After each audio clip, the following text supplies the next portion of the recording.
Why do we keep ending up in a situation where we have homes that are threatened by floods? Are we not learning the lessons that we need to learn when we go through one of these events? Do we just keep repeating our mistakes? Slobodan Simonovic is the Director of Engineering Studies with the Westerns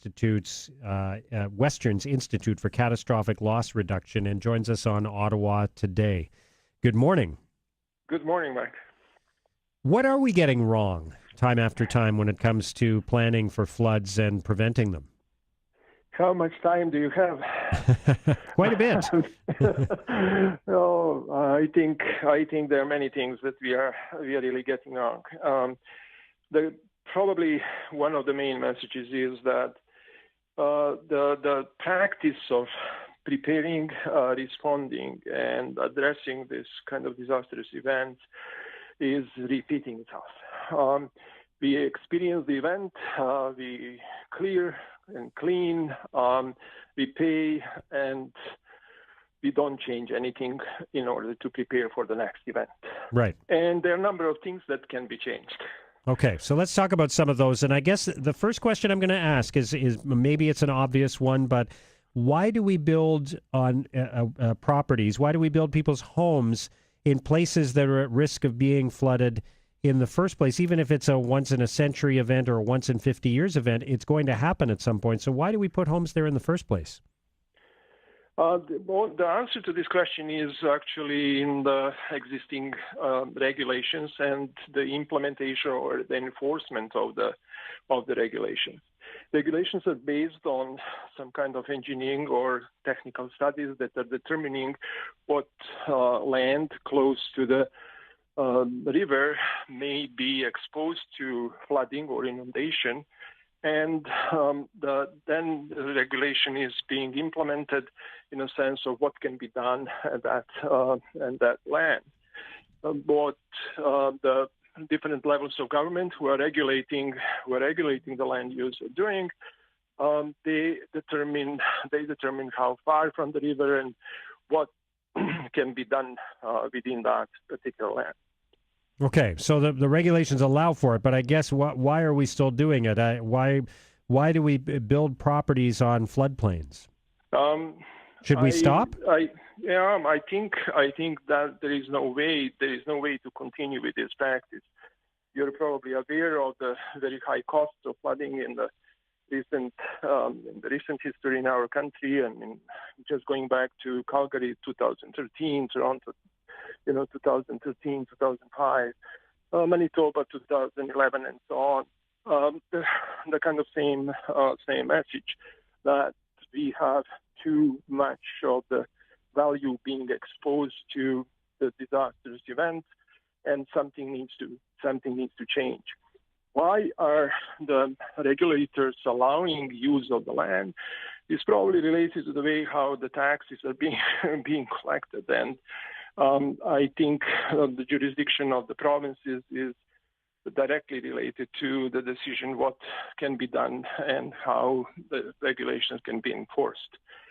So going forward, going forward, does that mean if there is a home that is damaged enough by a flood that it would have to be torn down and replaced, that what we should actually be doing is saying, okay, don't build there, build somewhere else, and let's leave that property vacant rather than rebuild another home on that property, which might then get flooded, destroyed, and have to be replaced again in the future?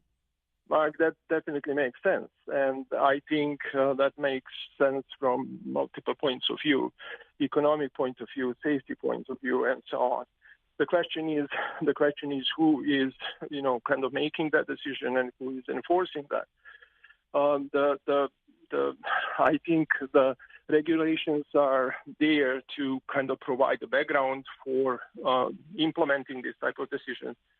The question, why are these regulations not enforced or why not enforced full power is really the question for the politicians or the authorities who are implementing or enforcing these regulations. Right. The main message is we have to remove these properties from the places where they can be repeatedly exposed to further damage. many experiences. I mean, you have a Europe after 2000, which is actually eliminating or moving the cities 500-600 years old, so parts of the cities, simply to allow some space for the river. We cannot afford continuing and rebuilding at the same location. One of the points that you've raised recently is the fact that today's floodplain is different from the floodplain of 50 years ago, that these things change, that that maps are not, you don't just lock in a map for a river and it's permanent. Things evolve. So we need to adapt our understanding of and our knowledge of which areas are exposed to flooding. Yes. There is a very significant impact of the globally changing conditions, which include the increase in population, change in the land use, as well as the change of the climatic conditions. And they all affect the kind of key input into this process that leads to flooding. They impact the precipitation. By impacting the precipitations, they are affecting the distribution of flows, and flows are determining basically the extent of inundation. So if we consider that we are living in a non-stationary world, that the kind of historical period cannot be used for the prediction of the future, we have to realize that decisions and determination of these floodplains or the areas under inundation is a dynamic phenomena. Is a phenomenon that's kind of affected by the change in these conditions that leads to inundation. So fixing the lines and determining or accepting that they are there forever is not acceptable anymore. We have to look at them in a kind of dynamic form and see how we can adapt in the best possible way to respond to these changing conditions. All right, so a lot of what we've spoken about so far has to do with the location of houses and understanding where flooding is likely to occur.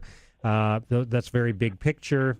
At a more practical level, when the threat of a flood arises, do we respond too slowly? Because there are people asking now, why didn't we start sandbagging sooner? Why didn't we act more quickly?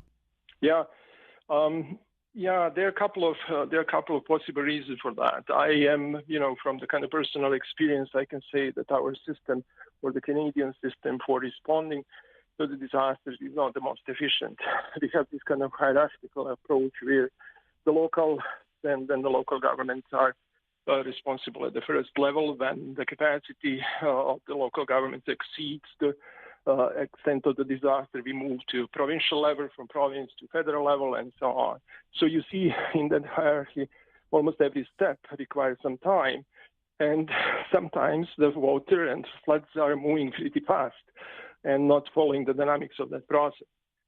So in my opinion, there is an opportunity to improve and change that process when the prediction is provided that the flooding may occur. We have already set organization and the response path that can lead to most efficient response, primarily focusing on eliminating impacts on life and then minimizing the damage and shortening the recovery period to provide the conditions for people to come back to normal life. All right. And you have suggested, I read an article where you were quoted, that if there are homes that are already built in zones that are prone to flooding, that the government should buy those homes and move the people out of them and just stop building there. Should we be that extreme about it? Correct. I don't think that's extreme, Mark. If you look at the common sense, if you look at the economics, in my opinion, this is one of the alternative solutions which are very effective and should be definitely compared to other potential alternatives. The fact that floods are natural phenomena which is repeating itself, so they will be coming back, and the flooding and inundation will be occurring in the future. We cannot eliminate them. Is the fact that the damage, if the property or the particular piece of infrastructure is exposed to this flooding, and the damage will be cumulative. it will be repeating and adding over time. Therefore, trying actually to eliminate that is a very sound solution. We have examples all over the world where the so-called managed retreat or buyouts are being considered to be very effective solutions. I lived through the 1997 flood of the Red River. At that time, I was in Winnipeg and worked after that with the International Joint Commission. And if you recall, in the U.S. part of the Red River was the city of Grand Forks, 55,000 people, city fully inundated. And the whole old part of downtown was, after the flood, bought by the government. People moved to new locations, and the whole area converted into a big and nice PGA golf course, which is currently being used with these people. And the damage, the potential future damage, completely eliminated. Fascinating stuff. It's great to hear your perspective on this. Thank you very much for your time today. Thank you, Mark. Thank you very much. Slobodan Bye-bye. Simonovic is a Director of Engineering Studies with Western's Institute for Catastrophic Loss Reduction, asking a lot of good questions and making a lot of great suggestions about why we don't learn from previous flood incidents.